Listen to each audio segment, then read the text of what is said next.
దాచుము దేవా నీ కార్యములు నా ఎడల సంవత్సరాలెన్నో జరుగుచున్నను.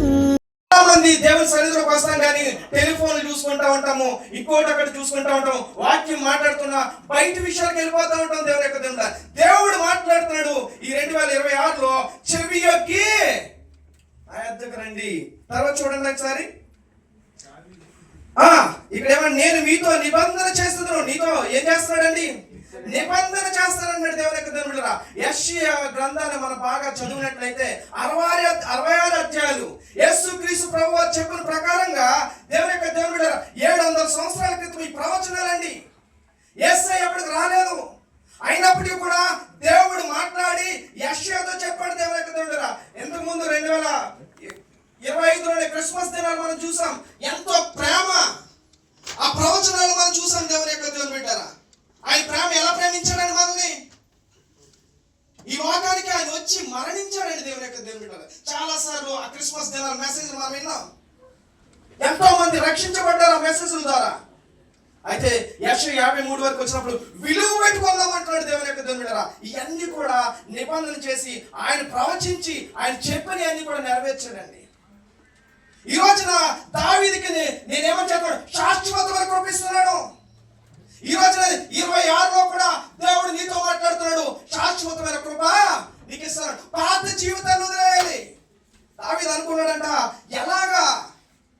దావీదుని చాలా మందిని చూసుకున్నట్లయితే, దావీదు గారిని చూసుకున్నట్లయితే ఆ తండ్రి కూడా నమ్మలేదండి.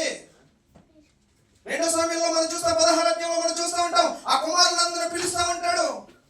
పిలిచినప్పుడు ఆడు అందంగా ఉన్నాడు, ఈడు అందంగా ఉన్నాడు. ఆ కుమారులు ఒకడొకడు వస్తుంటే దావీదు ఎక్కడో గొర్రెలు కాడ కాసుకుంటా ఉంటాడు. దేవుని యొక్క దేవుని బిడ్డారా, ఎందుకు పనికిరాని వాడని అక్కడెక్కడో పెడుతూ ఉంటాడు. దేవుని యొక్క దేవుని బిడ్డారా, మనం అనుకుంటాం మనుషుల రూపం. అక్కడ మీరు బాగా చదువుతున్నట్లయితే దేవుడు మనుషుల రూపాలు చూడండి. ఈ రోజు ఆయన కోసం నేను ఎందుకు మాట్లాడాను తెలుసా? దౌర్భాగ్యం గురించి ఎందుకు మాట్లాడాను తెలుసా? మనం అనుకుంటా ఉంటాం తల్లిదండ్రులు లేరు, ఎవరు లేరు, ఎందుకు పనికిరాడు.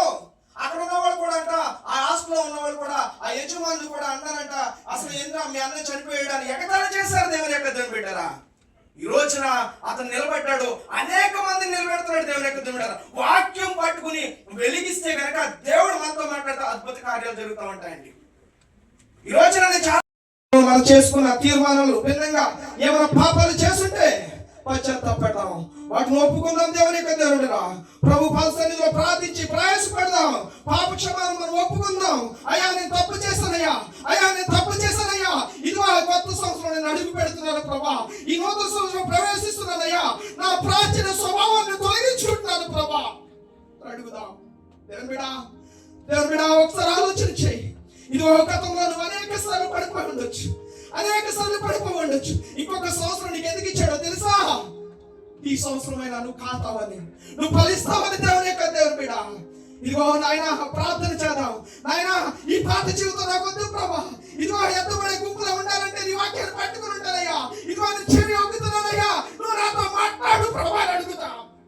అయ్యా దావీదు గారిని చూపించిన శాశ్వత కృపయ్యా, మనుషులు త్రోసివేసిన నాయన ఆయనకు చూపించిన కృపని అడుగుతాం. ఎవరు కూడా మౌనంగా ఉండదయా. ఈ సమయం నీకు ఇచ్చాడంటే దేవుడు నీతో మాట్లాడుతున్నాడు. గతంలో అనేక సార్లు తిరిగావు, నువ్వు అనేక సార్లు తిరిగావు, అనేక సార్లు ఆయన కార్యాలు తిప్పి ఉంటున్నప్పటికీ కూడా నిన్ను క్షమించాడు. నీ కోసం వచ్చాడు దేవుని యొక్క దేవుని బిడ్డ. తీర్మానం చేసుకుందామా?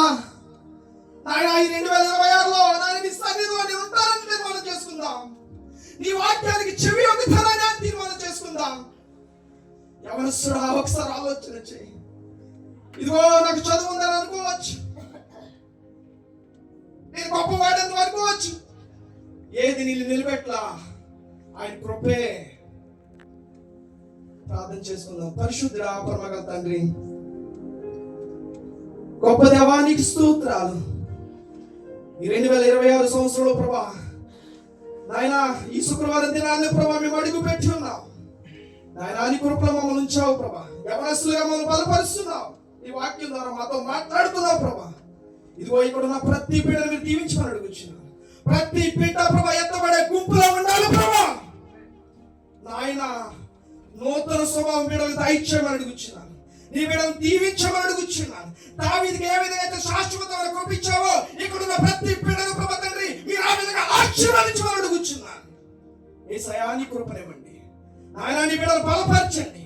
ఏ బలహీనతలు ఉన్నప్పటికీ కూడా నాయన తండ్రి తీసివేసుకుని ప్రభా నీ కోసమే జీవించే బిడ్డలుగా ఉంచమని, ఈ బిడ్డలు ప్రతి బిడ్డను దీవించి ఆశీర్వదించమని, యవన సహవాసం చేస్తున్న పరిచయం బట్టి ప్రభా తండ్రి ప్రతి బిడ్డను దీవించి ఆశీర్వదించమని, నీ సన్నిధిలో ప్రభా మేము నిత్యము కనపడే బిడ్డలుగా ఉంచుతారని నమ్మొచ్చు.